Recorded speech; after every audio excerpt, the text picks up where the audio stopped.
Sabi niya, habang bata ka, maging masayahin ka, mag-enjoy ka. Gawin mo ang mga gusto mong gawin at kaya mong gawin. Huwag mo lang kakalimutan, ha, na answerable ka sa Diyos. In other words, huwag kang lalabis. Huwag kang gagawa ng bagay na ipagsisisi mo pag humarap ka sa Diyos dahil haharap at haharap ka. Pero lahat ng pwedeng gawin na hindi mo offend ang Diyos, gawin mo. Yung hindi magbibigay ng panganib sa iyo at sa iyong kapwa, gawin mo. Sabi ko nun, huwag ka nang masyado muna mag-alala at mag-isip ng mga malulungkot na mga bagay kasi darating din yan sa iyo. Sandali ka lang maging bata, so enjoyin mo ang iyong kabataan. Ang dapat sabihan nito siguro yung mga magulang, no? Hindi yung mga kabataan. Mga lola at lolo. No? We must allow the children to be children. And we must allow the young people to be young. Do not fast forward their maturity. We all have a lot of time to be old. At pag dumating na sa iyo yung old age, wala nang balikan. Kaya dapat huwag sayangin ang pagiging bata. Kawawa naman yung mga bata na hindi na naging bata sa dami ng responsibilidad sa buhay.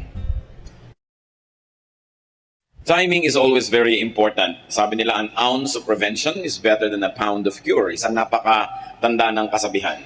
Kung ang pagkilos ng tao ay nagawa niya bago magkaroon ng problema, mas marami siyang matitipid na oras, lakas, o kaya ay resources, kesa kung susundan na lang niya na natapos na yung problema. Ang pag-aaral po natin ngayon, late lessons, or lessons usually learned too late in life.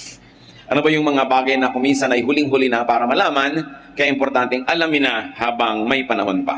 Salamat Panginoon dahil kayo Diyos na tugon sa aming mga suliranin, sa aming mga tanong. Kayo ang katapat ng lahat ng aming mga pagdududa, kayo ang katapat Lord ng lahat ng aming kakulangan. Kayo ang pumupuno, nagsasapat sa amin. Nawa, sa paglapit namin sa iyo, madala namin kayo, Panginoon, ng mga papuri.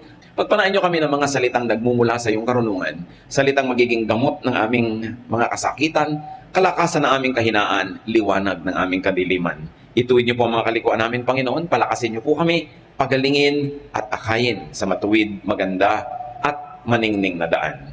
Lord, be our speaker. Protect us from all harm, protect us from all works of evil men and evil spirits. May your mercies prevail, walk in our midst, may your grace abound. In the name of your Son, Jesus, we pray to you, Father. Late lessons in life. What are the lessons usually learned too late in life?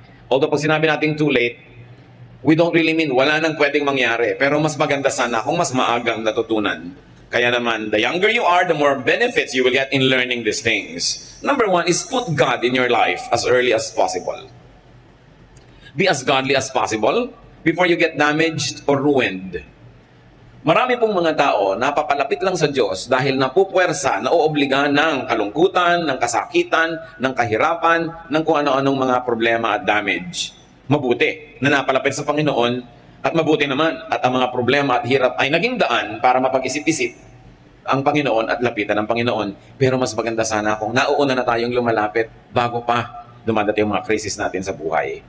Para kahit tayo ay nire-restore ng Panginoon, kung dumaan tayo sa mga hirap at mga kung ano-anong damages, mas madali naman na mas pagandahin talagang buhay natin. Kaya hanguin pa tayo sa napakarami nating kinasadlakan at ayusin sa napakaraming gusot na sinalihan. Bagamat yun ay nagagawa ng Panginoon.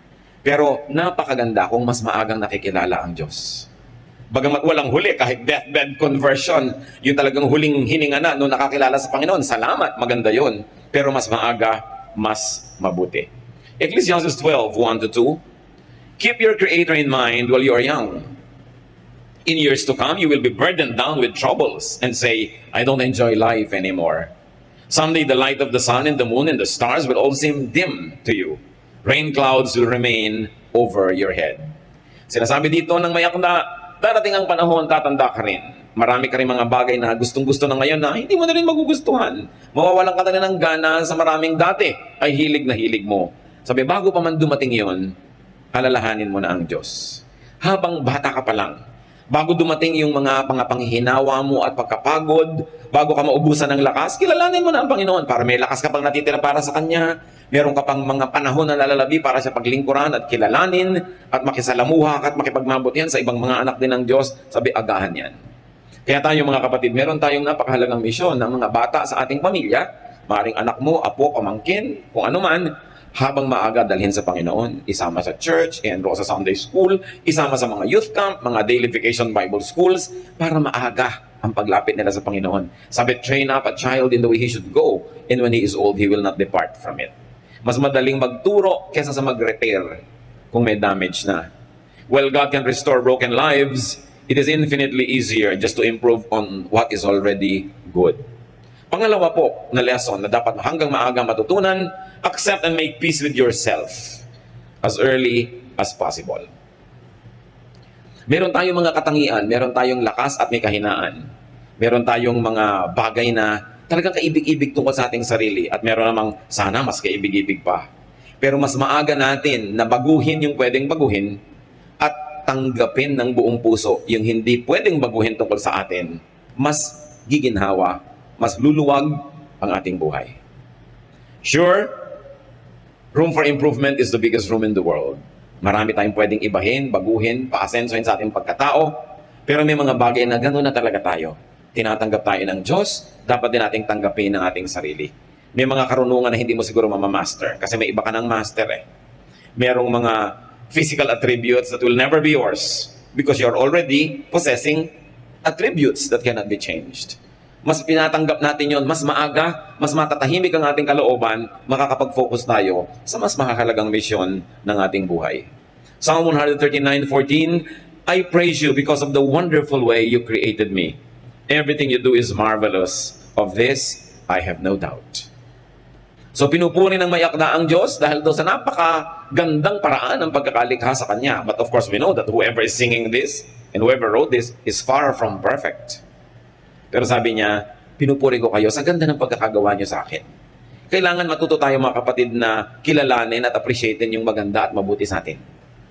Habang patuloy naman nating inaayos sa tulong ng Diyos, yung mga dapat ayusin. Pero meron talagang dapat man ang tanggapin. May mga bagay na genetic.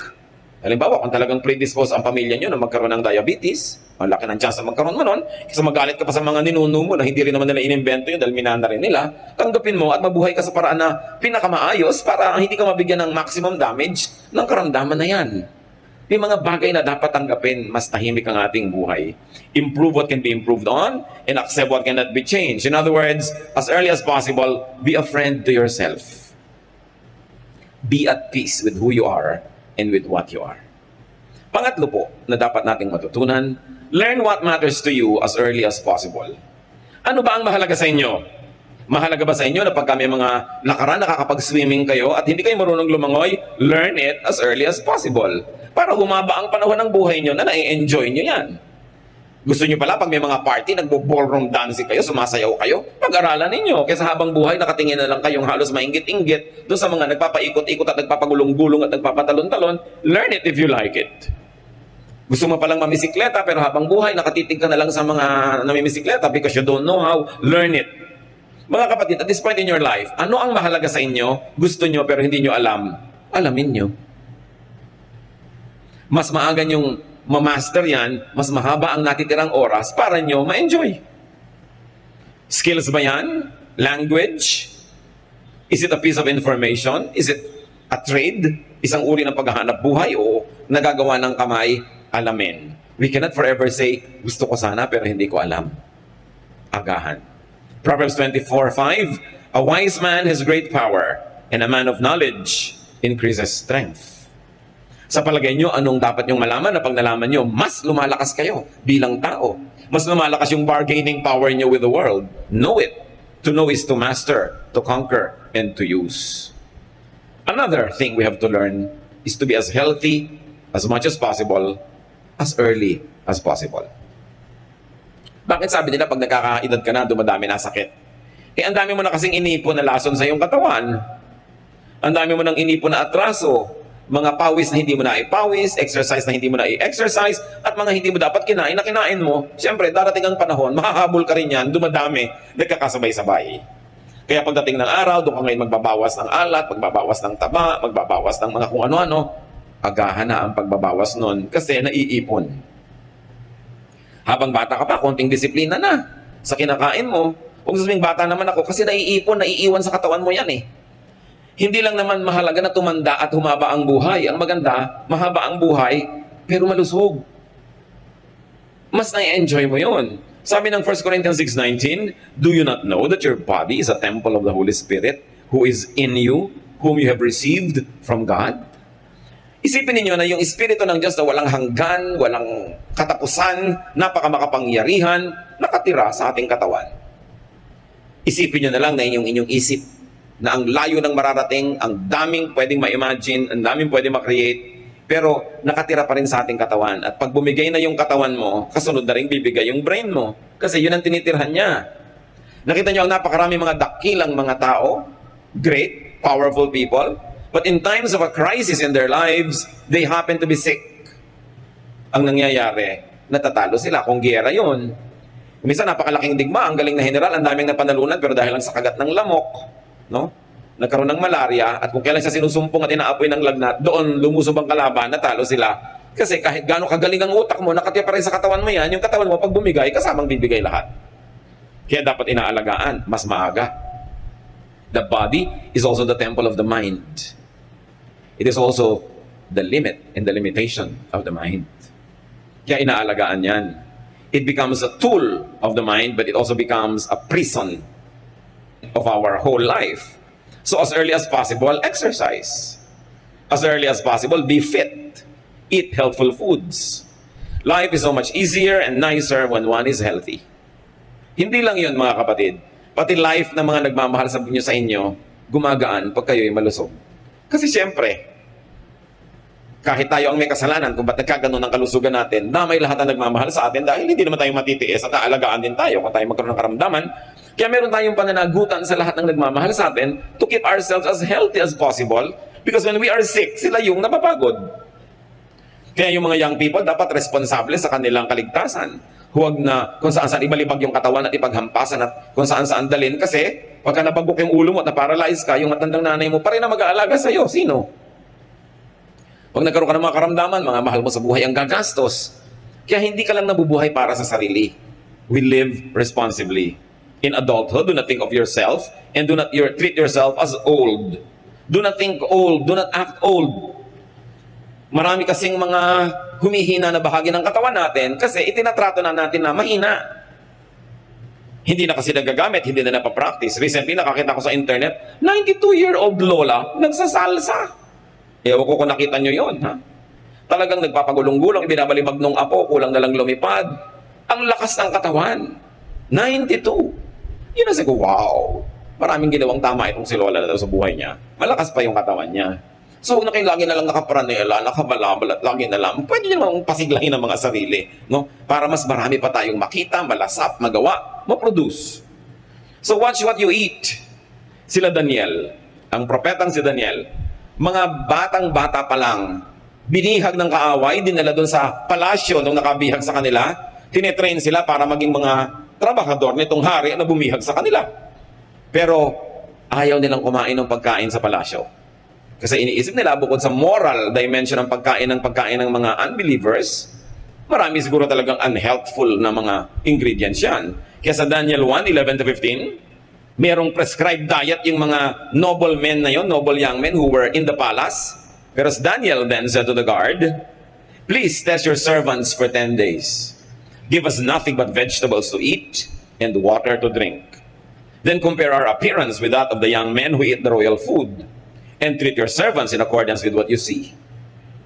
So he agreed to this and tested them for 10 days. At the end of 10 days, they looked healthier and better nourished than any of the young man who ate the royal food. Hindi natin alam kung ano yung mga excess siguro ng mga fats, mga alcohol at kung ano sa royal food. Pero ayaw kainin nila Daniel. Bukod siguro nga doon sa dietary value, may spiritual value pa sa kanila kung anong kakainin nila at hindi. Kasi sabi nila, gulay na lang po ipakain nyo sa amin at tubig lang ang iinumin namin. At matapos ang 10 days, kung nakita nyo kami nanghihina, sige, kakainin na namin kahit ano ipakain nyo. Pero nakita, mas maganda pa ang kalusugan nila, mas maayos. Ibig sabihin, hindi ko mo masarap, yun ang mabuti sa'yo. Konting control sa sarili.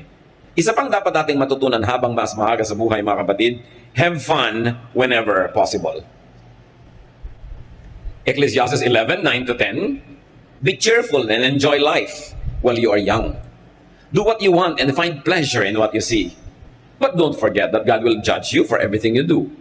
Rid yourself of all worry and pain because the wonderful moments of youth quickly disappear. Napakahalaga ng mensahe na ito ni Solomon. the wisest man ever. Sabi niya, habang bata ka, maging masayahin ka, mag-enjoy ka. Gawin mo ang mga gusto mong gawin at kaya mong gawin. Huwag mo lang kakalimutan na answerable ka sa Diyos. In other words, huwag kang lalabis. Huwag kang gagawa ng bagay na ipagsisisi mo pag humarap ka sa Diyos dahil haharap at haharap ka. Pero lahat ng pwedeng gawin na hindi mo offend ang Diyos, gawin mo. Yung hindi magbibigay ng panganib sa iyo at sa iyong kapwa, gawin mo. Sabi ko, huwag ka nang masyado muna mag-alala at mag-isip ng mga malulungkot na mga bagay kasi darating din yan sa iyo. Sandali ka lang maging bata, so enjoyin mo ang iyong kabataan. Ang dapat sabihan nito siguro yung mga magulang, no? Hindi yung mga kabataan. Mga lola at lolo. No? We must allow the children to be children. And we must allow the young people to be young. Do not fast forward their maturity. We all have a lot of time to be old. At pag dumating na sa iyo yung old age, wala nang balikan. Kaya dapat huwag sayangin ang pagiging bata. Kawawa naman yung mga bata na hindi na naging bata sa dami ng responsibilidad sa buhay. Yung hindi na naka-attend ng anumang gathering, socialization, kasi laging nag-aalaga ng may sakit na magulang o nag-aalaga ng kapatid o naghahanap buhay. Habang kumisan, yung tatay palasing-lasing, pag ganito, yung mga anak na ang nagbuhat ng mga tungkulin ng mga magulang, hindi na sila naging bata. Eh ang problema, pagka lampas na yung kabataan mo, hindi ka na magiging bata uli, ever. So isa pong malaking kalupitan, mga kapatid, na nakawan natin ang mga kabataan ng kanilang pagiging bata. Siyempre medyo hindi nag-iisip pa yan ng marami mga bagay, kaya parang hindi seryoso. Sandaling-sandali lang yun eh. Tulad din ng ganda, sandaling-sandali lang ang kagandahan ng isang bata.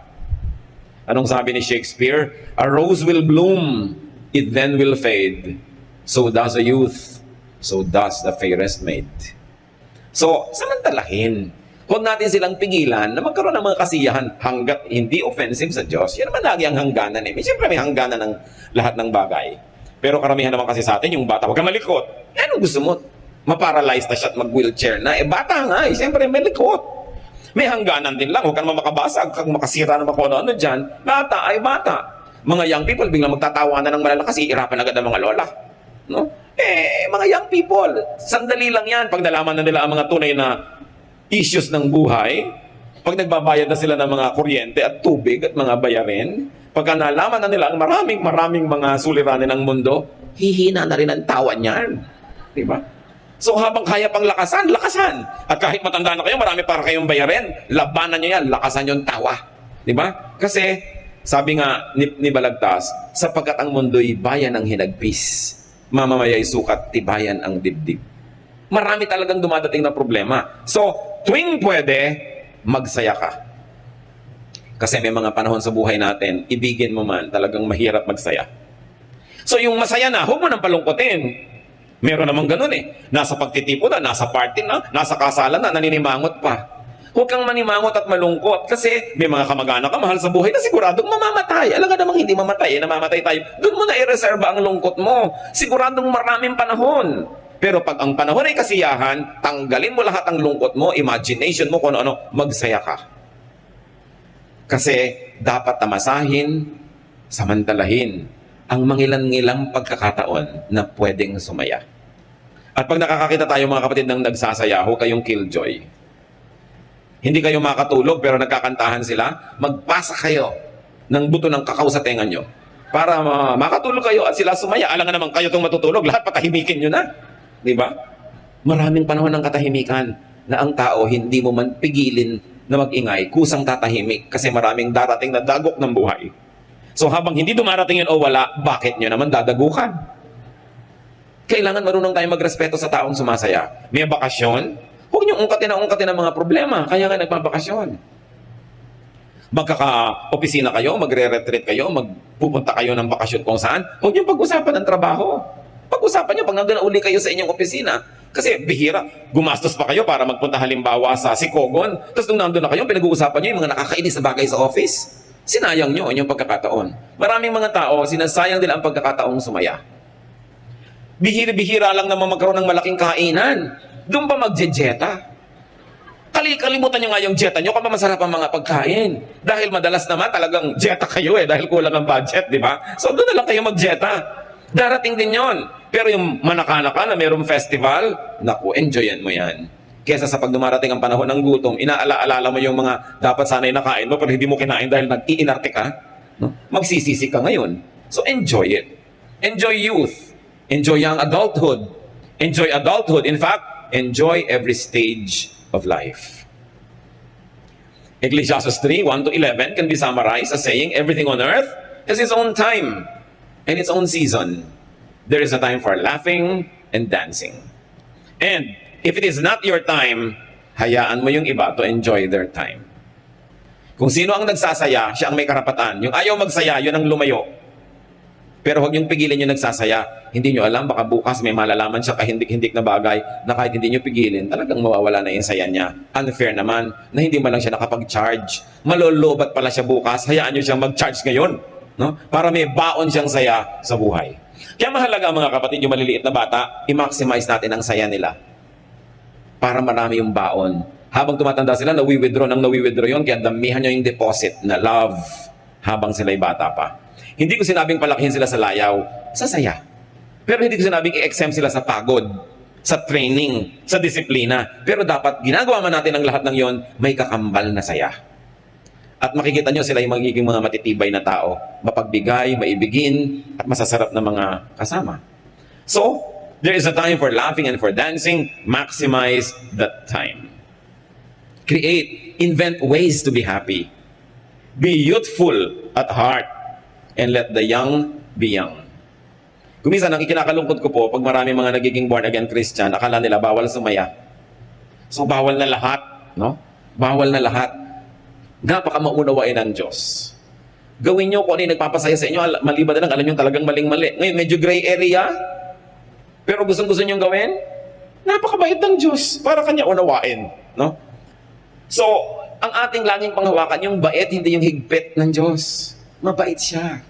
Ang mahigpit lang kuminsan yung lola mo o yung tiya mo na old maid, mas mahigpit pa talaga sa 30 na pinagsama-sama yan. Bakit? Hindi kasi siya nag-enjoy sa buhay. No? Kaya tuloy, gusto niyang idamay halos lahat ng tao na huwag na rin mag-enjoy sa buhay. Napakahirap kasi nung mga tao na walang nagmamahal, walang nakikipagmahalan, walang mga outlet, walang mga saya. Ang gusto, idamay lahat ng tao sa mundo. Gawin natin ganito mga kapatid, kung ano man ang hindi natin na-enjoy, ipagdiwang natin kung na-enjoy ng kapwa natin. At sa ating pakikipagdiwang sa kanila, nakakasalo na rin tayo sa enjoyment. Kasi lagi mo silang pinipigil. One thing to learn, early. Mas bata, mas mabuti, save. Mag-impok. Save whenever possible. And if you're already saving, save more. Kung malapit ka na lang mamatay, ang dami mo pang savings, edi pamigay mo. Pero mabuti na rin yung kinamatayan mo, may savings ka pa, kaysa wala. Invest. Ecclesiastes 10:19, sabi ni Solomon, pinakamarunong na tao sa balat ng lupa, money is the answer for everything. Sa inyo, ganun ba yun? Tatandaan niyo mga kapatid, it is the love for money that is condemned in Scripture, not money. Yung pag sobra mong minahal, kinalimutan mo ng Diyos, kinalimutan mo ng kapwa, yun ang sumasama. Pero yung pera mismo, gusto ng Diyos, marami tayong ganyan. Kaya nakita mo ang Panginoong Jesus, pinagalitan niya yung binigyan ng mga talent, hindi ininvest, hindi nagtubo, binawi pa. Gusto ng Diyos, marami kang pera. Proverbs 6:6-8, go to the ant, you sluggard. Consider its ways and be wise. It is no commander, no overseer or ruler, yet it stores provisions in the summer and gathers its food at harvest. Sabi niya, ikaw tamad, tingnan mo yung langgam. Pag tag-araw, pag tag-ani, pagod na pagod. Nagbubuhat ng kung ano-anong madidilihensya niya sa buhay. Kuminsan, 20 times heavier than the body of the ant binubuhat niya. Bisa nagtataka ka sa sahig, may naglalakad na bigas. No? Nung tignan mo, may munting langgam sa ilalim, buhat-buhat niya, naghahanap buhay siya. Ikaw naman sa dista, tiniris mo pa. Naghahanap buhay nga yung langgam eh. No? Sabi, kita nyo yan, kasi hindi laging pwedeng merong kang pulutin, kasi hindi laging harvest. Kaya kung tag-ulan na, maaanod na sila ng mga tubig, hindi na pwede, sa tamang oras, nag-iimpok. Para pag dumating yung pangangailangan, merong nakatabi. Kailan tayo dapat mag-impok? Kung kailan tayo malusog, kung kailan tayo bata, kung kailan tayo kumikita. Hindi yung ubus-ubus biyaya, bukas na katunganga. Ang mga young people, hirap na hirap magtrabaho ng mga graveyard shift, tapos inuubos ang pera nila sa mga kapeng nakakasikmura. Yung mga maaasim na kape. Talagang mga pagpapanggap at pagbabalat kayo, no? Para lang magmukhang sosyal. Tapos nauubos ang mga pera sa kung anong gadget. Tapos mamaya, tumanda na, wala malang savings. Kailangan may isave ka. Ngayon, kung may mga kamag-anak ka na palahingi, palaasa, paladagan, no? Talagang gumagamit ng straw para sip-sipin ang dugo mo mula sa pinakamatabang ugat sa iyong leeg. Di ba? Lalo ka dapat mag-save. Huwag mo ibibigay lahat. Do not give everything. Give proportionately. Magtira sa sarili. Pag naliligid ka ng mga ganitong tao, lagi silang wala, ikaw yung meron, uubusin nila, bukas pare-pareho na lang kayong wala. Hayaan mo na lang sila wala, ikaw meron. Para pag may emergency sila, kahit paano, pwede mo rin tulungan, kaysa ipinamigay mo ng lahat. Lalo mga magulang. Alam niyo naman ang mga Pilipinong magulang, ibibigay ang lahat sa anak. Kung umaasa kayo na lahat ng anak ay itatagod kayo sa pagtanda, paano kung hindi mangyari? Paano kung nakapag-asawa yan ng ubod na sama ng ugali? At nakulang yung anak nyo at nailayo talaga sa inyo. O anong gagawin nyo ngayon? Binigay nyo lahat. Magsisimang kayo, 80 anyos na kayo, 70. Lampas na yung climax ng pagkita nyo. Anong gagawin nyo? Magsisisi na lang kayo hanggang humina kayo ng humina, maubos ang maubos. Don't give everything. I'm telling you, give, but give proportionately. May tinatabi ka. Ang God is God of proportion. Ang Diyos nga, 10% lang hinihingi, di ba? So, ibig sabihin, may tinitira ka sa sarili mo, sa ganito, sa ganon. Dapat ganon. Kung kayo'y kumikita-kita, medyo katanghali ang tapat ng inyong buhay, walang ginawa ang mga kamag-anak nyo kundi manghingi, paano kayo magkakaroon? Ipinapayo ko lagi sa iba, maghulog kayo ng lote. Maghulog kayo ng anumang bagay na alam lahat ng kamag-anak nyo may hinuhulugan kayo, therefore, hindi nila kayo dapat obligahin na lagi magbigay sa kanila dahil may hinuhulugan kayo.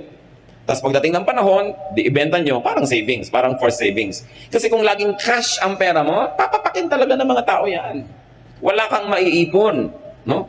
So magtira sa sarili. At habang maaga, lalo't kung naniniwala kayo, get a good health insurance coverage.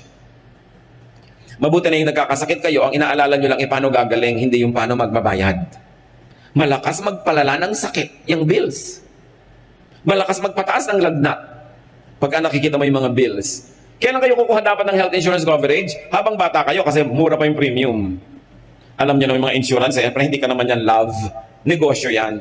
So habang nagiging 60 ka, lalong nawawala na yung mga privileges mo o 70. Pero at least umabot ka man lang sa edad na yun na covered ka kasi mamaya nagkakaroon na ng mga bagong products yung mga insurance companies na hanggang libing pwede ka ng client nila. Meron ng ganun, ano? Pero maganda meron kayong ganun. Kaya lang pakatinuan ninyo. Dahil maraming mga insurance companies nakaka 1, 2, 3. No? Tinatakbuhan ka bigla, nawawala bigla. So tingnan nyo yung record, track record ng mga kumpanya. But it's nice to have that. Get educational and health insurance for your children. The younger they are, the cheaper.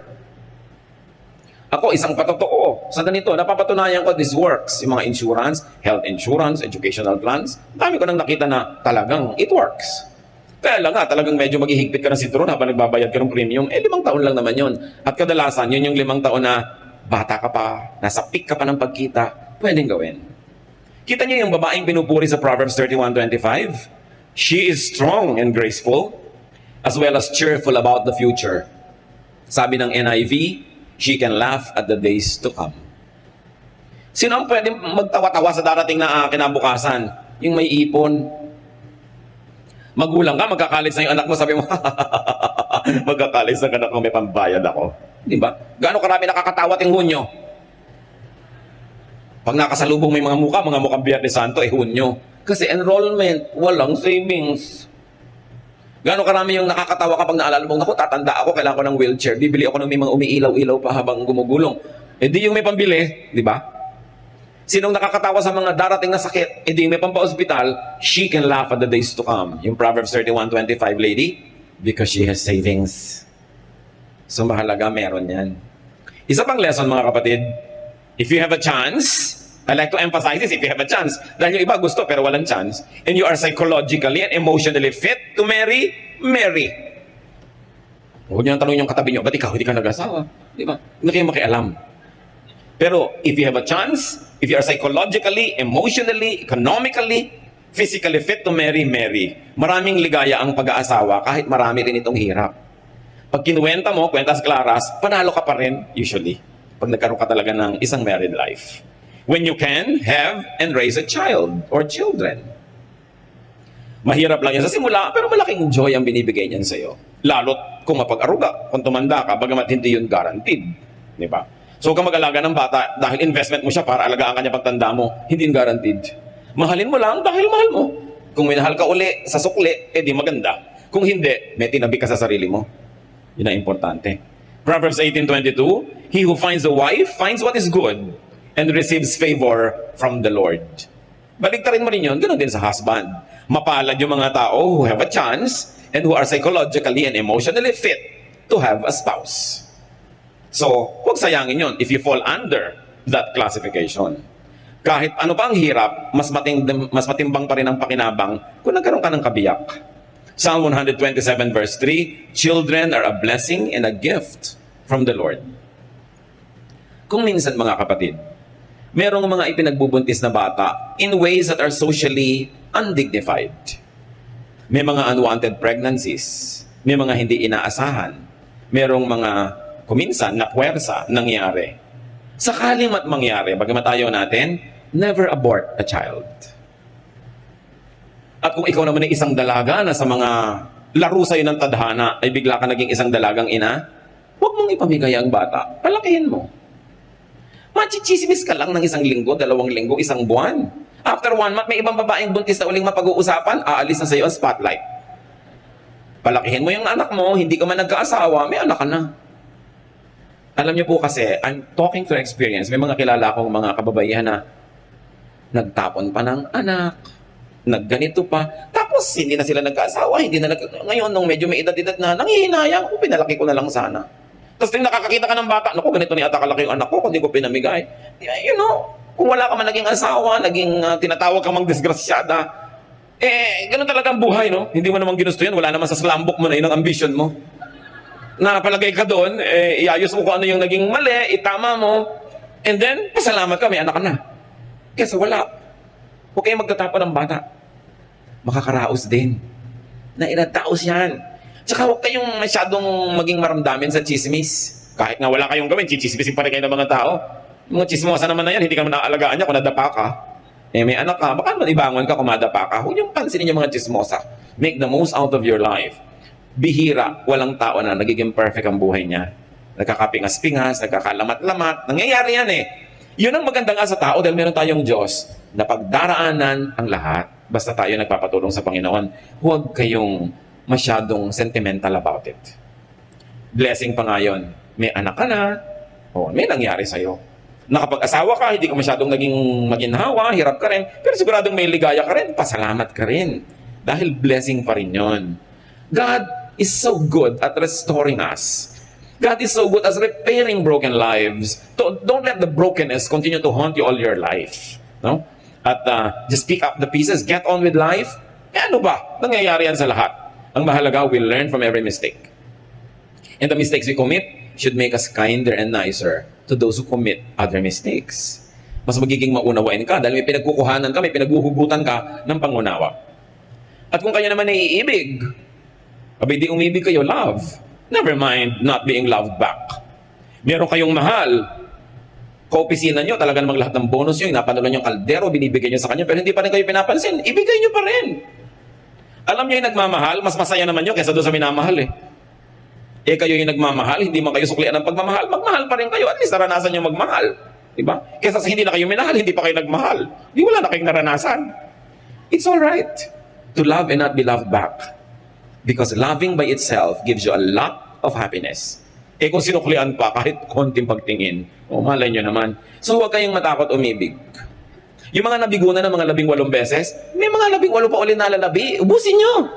Diba? Huwag kayong sobrang nadala, naging playing safe, ayaw nyo na, buhay pa kayo eh. Ba't umaayaw na kayo? Malay nyo naman, dito sa ika-27 pag-ibig, yan na talaga matupad ang mga pangarap nyong ilakad hanggang altar. Habaan nyo ang lakad, mula pa lang doon sa Harrison, maglakad na kayo. Para makabawi kayo. No? So never mind kung hindi ka minamahal. Mahal mo pala, mahalin mo pa rin. Hindi ka binibigyan ng pag-asa, mahalin mo pa rin. Huwag mong ilagay sa kanya yung pasya kung anong gagawin mo sa pag-ibig mo sa buhay. Sasaya ka rin. He who loves enjoys more than the one being loved. Pang-8, hold no grudges. Have no regrets. Discard anger from your heart. Mas maaga, mas mabuti. May gumawa sa'yo ng masama nung araw, hanggang ngayon inaalala mo pa, ang totoo noon, paulit-ulit na nagagawa sa'yo yung masama kahit wala na siya dyan, kasi nire-replay mo. Lugi ka.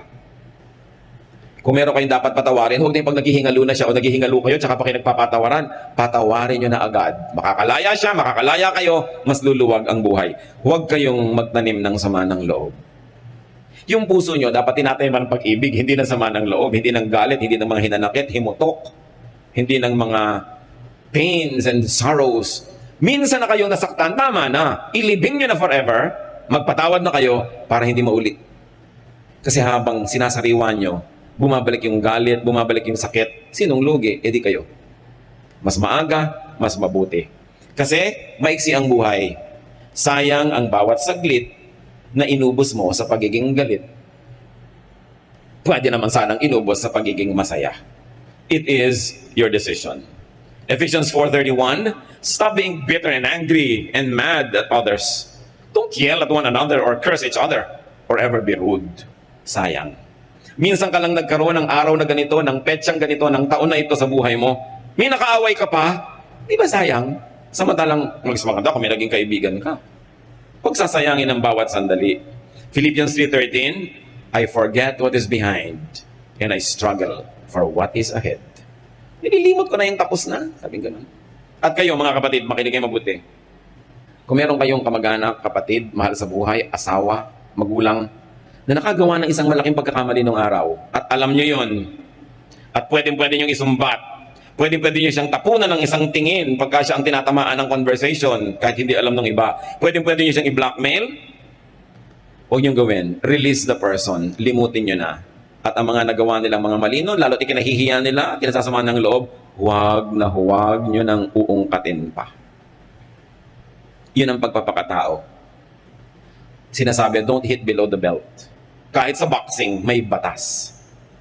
Kalaban mo yung sa boxing, yung pa ba namang kapatid mo, mahal mo sa buhay, yung pa ang tuwing meron kang galit o inis, inilalabas mo yung baho niya, inuungkat mo yung pagkakamali niya, it is cruel, it is unkind, it is ungodly.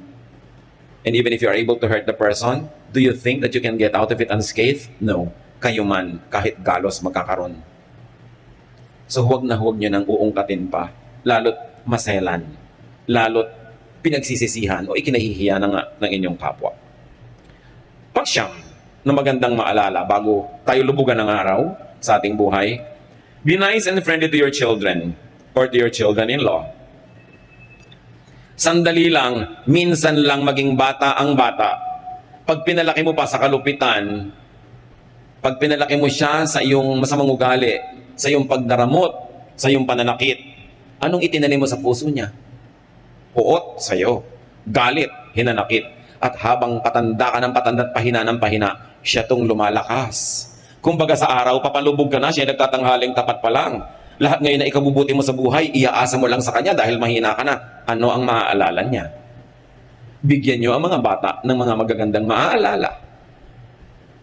Una, para sa kapakanan nila. At kung gusto niyo isipin, meron din kayong benepisyo sa kapakanan niyo. Kasi kung anong inyong itinanim, aanihin niyo. Merong mga magulang, wala man lang ginawang mabuti sa anak, pinagmalupitan pa, sinaktan, kinawawa, inabandona, pero ngayong matanda, inaalagaan pa rin ang anak. Can you imagine kung gaano pa kasindi, ka-sweet, palalo at kaganda yung pag-aalaga kung naplaniman na maganda? Kung minsan ginagawa mo lang, obligado ka dahil magulang mo, pero wala ka ng gana dahil kung minsan malayo ang loob mo o may kim-kim ka rin sama ng loob, pero ang sarap-sarap naman nung mag-aalaga ka na dahil mahal mo. Hindi dahil obligado ka. So, ang pagpapalaki ng mga bata, pakisamahan natin. At mga biyanan, lalo kayo yung donyang-donya pa yung edad nyo. No, halimbawa, mga 40, 45 pa lang kayo, malakas na malakas pa kayo, kumikita pa kayo, gangga santol pa yung mga ikaw nyo dyan. Talagang mga bag nyo, gangga yung sa laki, dami-dami yung dala. Yung meryabang pa kayo, para pa kayong pabo na naglalakad dyan, yung mga balahibo nyo, pumapagaspas. Maging mabuti kayo sa mga manugang nyo. Kahit yung manugang nyo, wala pang nasabi sa buhay, wala pang nagagawa, wala pang say, nakikitira pa lang sa inyo, ibinibili nyo pa lang ng gatas yung anak nila, kayo yung donya-donya, tatanda rin kayo. Pag ang itinanim nyo sa manugang nyo hindi maganda, anong ina-expect nyong aanihin? Ilalayo nila yung loob ng anak nyo sa inyo. Nakikitira lang yan sa inyo dahil walang choice. Oras na nagka-choice, lalayasan kayo niyan. Magpapakalayo-layo, hindi ibibigay sa yung number ng cellphone nila. Telegrama ka lang, no? Sa RCPI. Can you imagine? Ang tagal nun. So, be nice. Magtanim ng mabuti. Lalo sa manugang kasi hindi mo dugo. Yung sarili mong anak, pagtsatsagaan ka niya kahit anong mangyari, yung manugang mo. Ang masama ngayon ito, ang tanda mo na, ayaw mo man, kailangan mong alagaan ka, at yung lang manugang na mag-aalaga sa iyo, o paano ka ngayon? Nice mo ngayon kasi wala kang choice. Samantala kung nung may choice ka, naging nice ka, di ba mas masarap? Mas maganda. Ang matatalinong biyanan, ha? Nakikisama sa manugang. Dahil part na yun ng pamilya nyo. At bihirang ina ang nanalo sa manugang. That's the truth. Pag nahumaling na yung inyong anak sa kanyang asawa, lalo't amoy sabon, bagong paligo, anong nanay-nanay? Di ba malilimutan ka? So mabuti pa lumagay ka sa lugar. Kung hindi mo man gusto yung manugang mo, dahil lang matalino ka. Kasi yun ang magandang gawin. Ngayon, di gustuhin mo na, total gusto ng anak mo.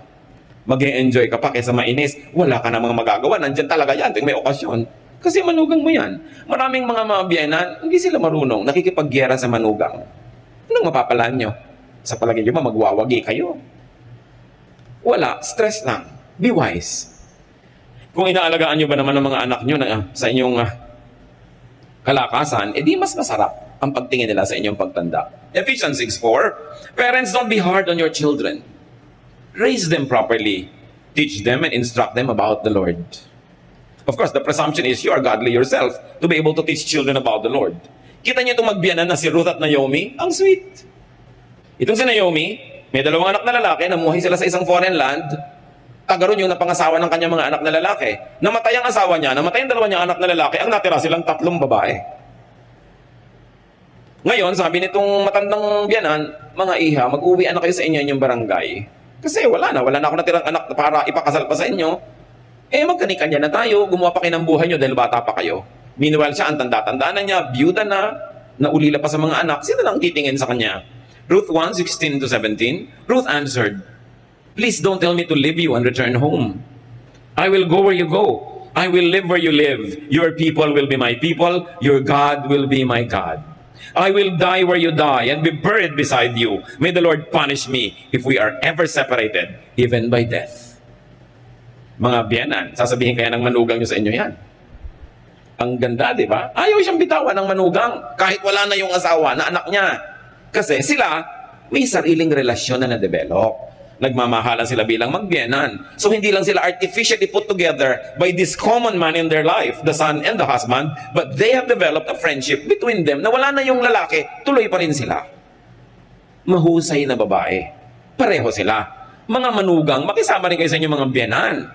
Kahit darating ang panahon na kayo na yung malakas at hihina yan, hihina din kayo at magkakamanugang din kayo. Papaikot-ikot lang yung cycle na yan. At saka syempre, tumanaw ka ng utang na loob sa biyanan mo. Kung minsan napag-aral yung asawa mo, kaya ang yabang-yabang mo ngayon, maganda buhay nyo. Sino ba nagpa-aral dyan? Sino nagpalaki dyan? Di ba yung biyanan mo? Wala ka namang participation dyan. Ngayon, ikaw, aani ka na. So dapat, tumanaw ka ng utang na loob.